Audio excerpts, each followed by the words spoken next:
या निवडणुकीमध्ये सगळ्यात मोठं जरांगे पाटील यांच्या आंदोलनाचं कॅज्युअल्टी असं जर म्हटलं तर मराठा नेते शरद पवार कॅज्युअल्टी आहेत असं मी त्या ठिकाणी मानतो।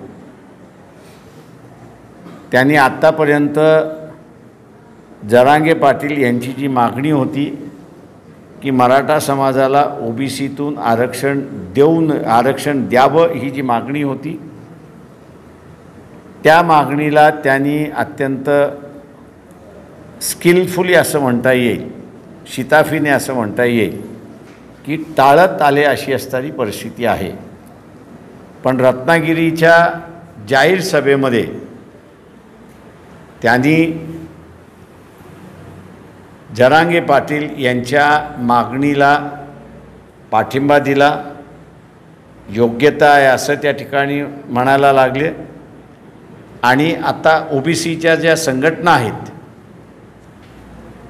या सर्व ओबीसीच्या संघटना आपल्या सभासदांमध्ये आणि लोकांमध्ये बोलत असताना नुसतं शरद पवार असं नाव घेत नाही तर मराठ्यांचे नेते शरद पवार असा उल्लेख त्या ठिकाणी करायला लागलेत।